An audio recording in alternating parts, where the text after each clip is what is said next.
Hello guys, welcome to my channel. आज की इस वीडियो में हम पढ़ेंगे एसेक्सुअल मेथड ऑफ रिप्रोडक्शन का सबसे last type which is vegetative propagation, जो कि बच्चों को बहुत ज़्यादा हार्ड लगता है। आज हम उसके बारे में पढ़ेंगे बहुत ही ज़्यादा सिंपल वे में। ठीक है, अभी देखो जो वेजिटेटिव प्रोपगेशन होता है वो क्या होता है, नाम क्या है वेजिटेटिव, यानी कि लग कैसा रहा है सुनने में कि ये पेड़ पौधों फूल पत्तियों इन सब से रिलेटेड है। और प्रोपगेशन मतलब क्या होता है कि हिंदी में बोलो तो एक हिस्सा और प्लांट के एक हिस्से से एक पूरे के पूरे नए प्लांट्स को डेवलप कर देना क्या कहलाता है, वेजिटेटिव प्रोपगेशन कहलाता है। ठीक है, और इसकी डेफिनेशन पढ़ते हैं। देखो लिखा हुआ है, it is a form of asexual reproduction occurring in plant, कि हमने ये क्या कह रहा है कि ये एसेक्सुअल मेथड ऑफ रिप्रोडक्शन है। किसमें, प्लांट्स में। प्लांट्स में सेक्सुअल रिप्रोडक्शन भी होता है और प्लांट्स में एसेक्सुअल भी होता है। हमने सेक्सुअल के बारे में ऑलरेडी बात कर ली है। इस वीडियो में हम क्या पढ़ रहे हैं, एसेक्सुअल मेथड ऑफ रिप्रोडक्शन। तो वेजिटेटिव प्रोपगेशन क्या है, एसेक्सुअल मेथड ऑफ रिप्रोडक्शन का एक टाइप है।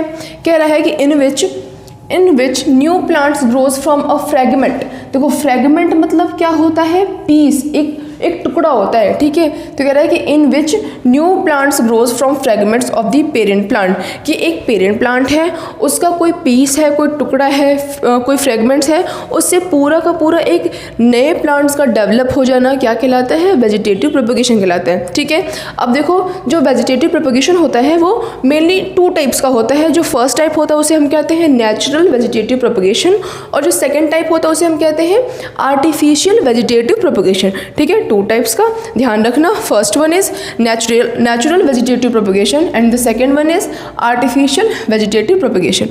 अब इधर देखो जो नेचुरल वेजिटेटिव प्रोपगेशन होता है उसमें क्या होता है कि जो आपका जो प्लांट्स का जो रिप्रोडक्शन है वो बिना किसी ह्यूमन के इंटरफेरेंस का होता है, यानी कि इसमें इंसानों को कुछ भी नहीं करना होता, ये अपने आप हो रहा होता है। लेकिन जो हमारा आर्टिफिशियल है इसके अंदर ह्यूमन का इंटरफेरेंस होता है। इवन ह्यूमन नहीं करेगा तो ये सारी चीज़ें नहीं होंगी, ह्यूमन की हेल्प से ही क्या होता है, आर्टिफिशियल वेजिटेटिव प्रोपगेशन होता है। अब देखो नेचुरल में क्या क्या चीज़ पढ़नी है हमें। देखो नेचुरल में जब रिप्रोडक्शन होगा with the help of stem, with the help of roots और with the help of leaves, कि जब हम नेचुरल वेजिटेटिव प्रोपगेशन में क्या पढ़ेंगे, जब प्लांट्स में रिप्रोडक्शन हो रहा है with the help of stem, with the help of roots और with the help of leaves. ठीक है, और आर्टिफिशियल में हमको क्या पढ़ना होता है जो कि बहुत ज़्यादा इंपॉर्टेंट है, cutting, grafting, layering and tissue culture. ठीक है, तो चलो अब हम स्टार्ट करते हैं। सबसे पहले क्या पढ़ते हैं, नेचुरल वेजिटेटिव प्रोपगेशन का स्टेम, रूट एंड लीव्स, इन सब की हेल्प से रिप्रोडक्शन कैसे होता है उसके बारे में डिस्कस करते हैं।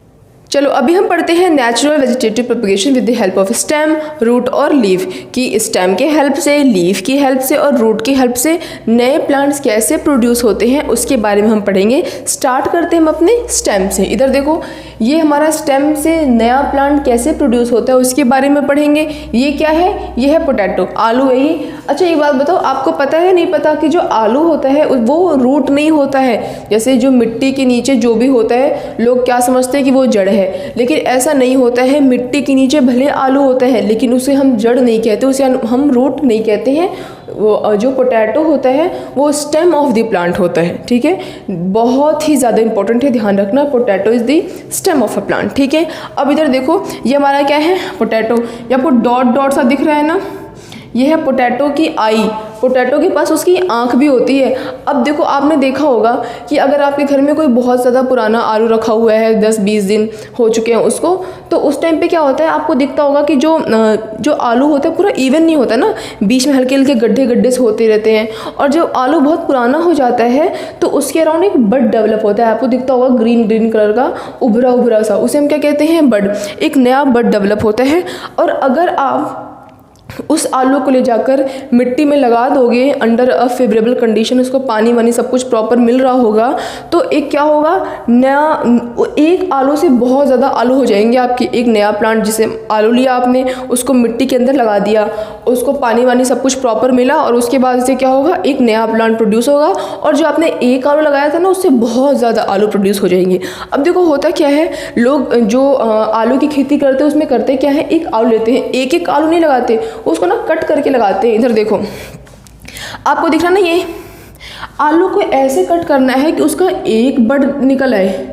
जैसे अगर आप आलू को लगा रहे हो तो हमें ध्यान रखना है कि जो पोटैटो की आई होती है ना, जहाँ जहाँ पे बड डेवलप हो रहे होते हैं, वो एक हिस्सा उसमें होना चाहिए। जब हम उसे लगाते हैं मिट्टी के अंदर, देखो उससे क्या होता है, एक शूट डेवलप हो रहा है, ये उसके रूट्स हैं, और हर एक पर्टिकुलर रूट्स में बहुत ज़्यादा आलू लटके हुए होंगे, पोटैटो लटके हुए होंगे, ठीक है। ये तो हमारी किसी कहानी है स्टेम की। स्टेम में हमने क्या किया, आलू लिया, आलू को पीसेस में कट किया, जहाँ जहाँ पे पोटैटो आई थी वहाँ ध्यान रखकर मिट्टी के अंदर लगाया फेवरेबल कंडीशन में, एक आलू से बहुत ज़्यादा आलू प्रोड्यूस हो गए, ठीक है।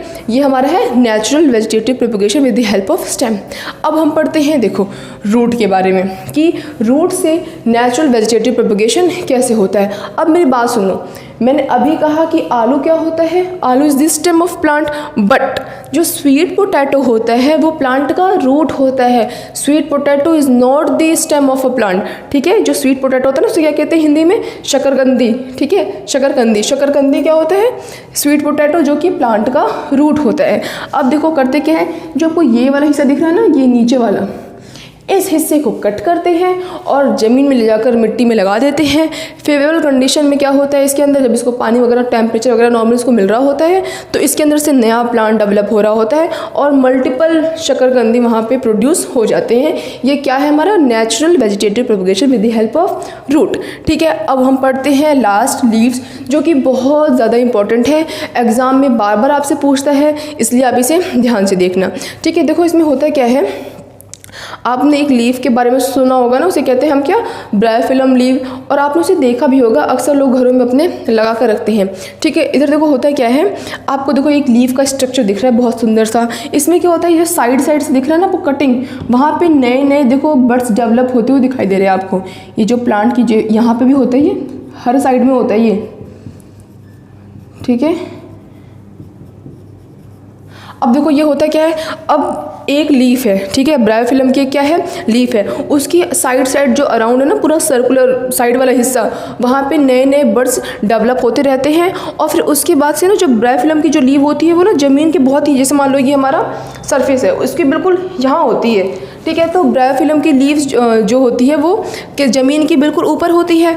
तो उस अगर मान लो इसके किनारे क्या हो रहा है, बर्ड्स डेवलप हो रहा है, तो इसका जो रूट्स होता है ना, वो ऑलरेडी क्या होता है, ज़मीन से जाकर टच हो जाता है। मतलब जो उसका रूट है वो जाकर ज़मीन से टच जाता है, उसका कनेक्शन जो अर्थ होती है उससे हो जाता है। उसके बाद से वो उससे मान लो डिटैच हो गया, अलग हो गया, तो उससे एक नया प्लांट प्रोड्यूस होगा, वो भी बड़ा होगा, उसकी भी अराउंड क्या हो जाएंगे, बहुत ज़्यादा बर्ड्स डेवलप हो जाएंगे, वो भी कहीं गिरेगा, नया प्लांट प्रोड्यूस होगा, ठीक है। और अगर मान लो नहीं गिरता है, तो जैसे इसके ऊपर डेवलप हुआ, इसके बाद एक और डेवलप होगा, फिर इसके ऊपर फिर डेवलप होगा, फिर इसके ऊपर फिर डेवलप होगा। देखो मैंने यहाँ पे कहीं साइड में पिक्चर लगा रखी होगी ब्रायोफिलम लीव्स की, आप वहाँ पे देख सकते हो, आपको बहुत अच्छे समझ में आ जाएगा, ठीक है। और जो हमारा नेक्स्ट टाइप है आर्टिफिशियल वेजिटेटिव प्रोपगेशन, उसे हम नेक्स्ट क्लास में पढ़ेंगे, जो कि बहुत ज़्यादा इंपॉर्टेंट है।